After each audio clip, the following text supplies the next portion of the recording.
Pourquoi la mer Noire est-elle soudainement hors de portée pour l'OTAN? Et comment la Turquie en détient-elle la clé? Depuis février 2022, un événement majeur mais peu médiatisé a bouleversé l'équilibre stratégique de la région. La Turquie, en se fondant sur la Convention de Montreux, bloque l'accès de tous les navires militaires non riverains, ceux de l'OTAN compris, au détroit du Bosphore et des Dardanelles.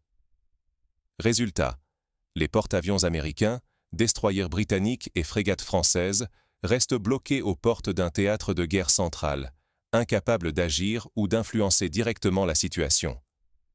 Mais pourquoi Ankara, pourtant membre de l'OTAN depuis 1952, prend-elle une telle décision?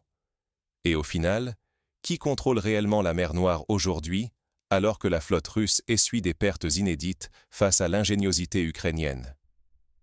Derrière ce verrou turc se cache un jeu diplomatique complexe, où chaque acteur tente de maximiser ses intérêts tout en bouleversant la sécurité de l'ensemble de la région. Pour comprendre comment tout cela a pu se produire, il faut remonter à la fameuse convention qui régit tout, la Convention de Montreux. Comment une signature vieille de 90 ans façonne-t-elle le présent stratégique? Pour comprendre pourquoi la mer Noire est aujourd'hui une zone presque interdite aux marines étrangères, il faut remonter à la Convention de Montreux, signée en 1936. Ce texte, souvent oublié, donne à la Turquie un pouvoir colossal. Celui de contrôler absolument le passage des navires de guerre dans les détroits du Bosphore et des Dardanelles, les deux seules portes d'entrée et de sortie vers la mer Noire. En temps normal, les États riverains, Russie, Ukraine, Roumanie, Bulgarie, Géorgie et Turquie, peuvent y faire passer librement leurs navires militaires. Mais pour tous les autres, les règles sont drastiques. Tonnage limité, durée limitée, notification préalable. Et surtout, en cas de guerre ou de menace sérieuse, Ankara peut fermer totalement les détroits à toute flotte militaire. C'est exactement ce qui s'est produit fin février 2022. 4 jours après le début de la guerre en Ukraine, la Turquie a invoqué la Convention de Montreux pour interdire le passage de tout navire de guerre, qu'il soit russe, américain ou autre. Ce blocage a eu des conséquences spectaculaires. Du côté russe, seuls quelques navires du flotte de la mer Noire se retrouvent immobilisés en Méditerranée, incapables de retourner à Sébastopol ou Novorossiysk. Mais l'essentiel de la flotte était déjà dans la mer Noire. Pour l'OTAN, l'impact est tout autre. Impossible d'envoyer le moindre renfort naval. Même les puissants groupes aéronavals américains restent bloqués derrière la porte turque. Impossible aussi de déployer des frégates antimissiles ou des moyens de dissuasion avancés. Seuls les membres riverains de l'Alliance, Roumanie, Bulgarie et la Turquie elle-même, peuvent encore agir. C'est donc la Turquie qui, par une décision strictement conforme au droit international, se retrouve en arbitre du jeu stratégique régional, capable de faire basculer tout l'équilibre. Mais pourquoi, alors que la Turquie est membre de l'OTAN depuis 1952, choisit-elle aujourd'hui une voie aussi indépendante? La Turquie joue-t-elle double jeu ou maîtrise-t-elle brillamment son intérêt national? Depuis février 2022, Ankara n'a pas rejoint les sanctions occidentales contre la Russie. Au contraire, les échanges commerciaux entre la Turquie et Moscou se poursuivent sur un large éventail de produits. Les touristes russes affluent sur les plages turques, et les capitaux russes trouvent refuge à Istanbul. Erdogan s'est même imposé en médiateur lors des négociations sur les exportations de céréales ukrainiennes. Mais ce n'est que la partie visible de la stratégie turque. En verrouillant les détroits au nom de la Convention de Montreux, Ankara s'offre un levier diplomatique unique. D'un côté, elle affiche auprès de l'OTAN une fidélité de façade, respectant ses engagements en bloquant l'accès du renfort naval russe. De l'autre, elle rassure Moscou. Pas de confrontation directe, porte ouverte au dialogue et au business. C'est un équilibre subtil, mais surtout une politique délibérément multidirectionnelle, où la Turquie profite du bras de fer géopolitique sans s'aligner totalement sur aucun camp. L'OTAN, de son côté, ne peut tout simplement pas se passer de la Turquie. Le contrôle des détroits, la base stratégique d'Incirlik, la deuxième armée la plus puissante de l'Alliance, un carrefour énergétique et commercial essentiel. Ankara reste incontournable, même si ses choix irritent Washington et Bruxelles. Ce calcul expose la Turquie aux critiques, l'accusant d'opportunisme ou de duplicité. Mais il maximise ses avantages, tant sur le plan diplomatique qu'économique, tout en consolidant sa position de puissance pivot. Reste à savoir combien de temps Ankara pourra maintenir cet équilibre fragile, tiraillé entre Moscou et ses alliés occidentaux. Pendant ce temps, la réalité de la guerre en mer Noire évolue à une vitesse folle. Qui domine vraiment la mer Noire aujourd'hui et par quels moyens? Depuis février 2022, la réponse à cette question surprend tout le monde. La Russie, autrefois incontestée sur ses eaux, a vu son hégémonie s'effondrer. La perte du croiseur Moskva, navire amiral de sa flotte, n'est que la partie émergée de l'iceberg.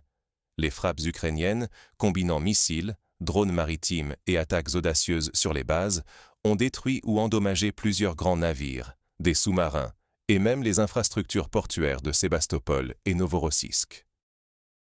Face à cette menace inédite, Moscou a été contrainte de déplacer l'essentiel de sa flotte bien plus à l'est, loin de la portée des drones et missiles ukrainiens.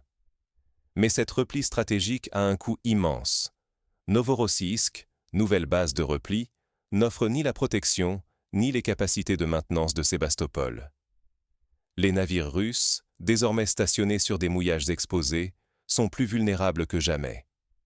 Le potentiel offensif russe a fondu, et toute capacité de lancer des opérations amphibies de grande ampleur contre l'Ukraine s'est presque évaporée. Et tandis que la Russie se replie, l'Ukraine, paradoxalement, prend l'ascendant sans même disposer d'une flotte classique. Le nord-ouest de la mer Noire est aujourd'hui, dans les faits, sous contrôle ukrainien. L'arme secrète. Les drones marins. Ces engins, petits, rapides, pilotés à distance via satellite, frappent loin, coûtent peu et bouleversent totalement la logique navale. Avec quelques milliers d'euros, l'Ukraine peut sérieusement endommager, voire couler, des cibles valant des millions. C'est une révolution comparable à l'arrivée de la torpille au XIXe siècle, un basculement asymétrique où le faible menace le fort. Pendant ce temps, l'OTAN reste hors jeu. La fermeture des détroits par la Turquie, en application stricte de la Convention de Montreux, empêche toute intervention directe. L'Alliance doit se contenter de soutenir ses membres riverains et de surveiller la situation à distance, impuissante à rétablir l'équilibre. Un nouvel acteur s'impose donc en mer Noire, pendant que la Russie perd la main et que l'OTAN est tenue à l'écart. Mais quelles seront les conséquences de ce nouveau paradigme pour la suite du conflit et l'ordre naval mondial? Que doivent retenir militaires et stratèges de cette transformation radicale en mer Noire? Avant tout, la fermeture des détroits par la Turquie n'est pas un épisode passager. Tant que le conflit en Ukraine ne trouve pas d'issue, le verrou turc restera en place. Cela signifie concrètement que l'OTAN, privée d'accès naval direct, doit repenser en profondeur ses doctrines et sa capacité de projection dans la région. Les anciens schémas, groupes aéronavals, démonstrations de force en mer, se heurtent désormais à des réalités juridiques et technologiques inattendues, souvent bien plus efficaces que les plus coûteux navires alliés. Mais la grande révolution, c'est l'irruption des drones navals ukrainiens.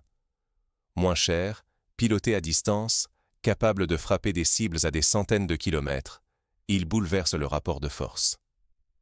Leur impact est tel que des experts n'hésitent pas à comparer leur apparition à celle de la torpille au XIXe siècle.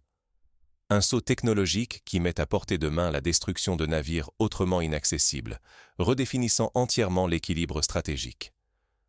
À cela s'ajoute l'usure accélérée de la flotte russe qui, après avoir perdu son navire amiral et plusieurs bâtiments, se retrouve contrainte d'abandonner ses positions clés. Face à une Russie affaiblie, une Ukraine innovante et une Turquie maîtresse des accès, l'avenir du rapport de force passe désormais par l'adaptation rapide. Qui saura le mieux intégrer l'asymétrie technologique et la dimension juridique? Pour l'OTAN, le choix est clair. Capitaliser sur l'innovation, repenser sa posture maritime ou risquer la marginalisation dans une région pourtant cruciale.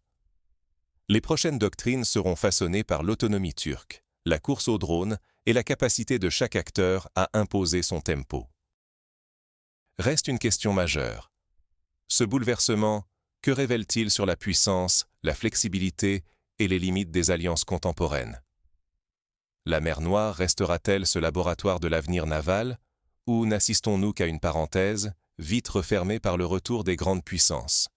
En tout cas, depuis le verrou turc imposé sur les détroits, tout a changé. La Turquie, en gardienne des passages, ne joue plus les seconds rôles. Elle dicte le tempo stratégique, tenant en équilibre l'OTAN, la Russie et même l'Ukraine. Incapables d'y projeter leur flotte, les Occidentaux doivent désormais composer avec ce nouvel ordre, où la diplomatie d'Ankara pèse autant que les missiles ou les navires. Dans ce vide créé par la fermeture, la Russie a perdu sa domination navale. Pourtant, l'Ukraine, avec ses drones marins, réécrit la grammaire du combat en mer. Les corridors céréaliers, la sécurité d'Odessa, le sort du port de Sébastopol, tout se joue désormais avec de nouveaux outils et dans un cadre légal inédit. Le vrai risque? Rater la portée de ce bouleversement. Croire que la mer Noire n'est qu'un théâtre local, alors qu'elle offre un aperçu des mutations profondes du pouvoir maritime au XXIe siècle.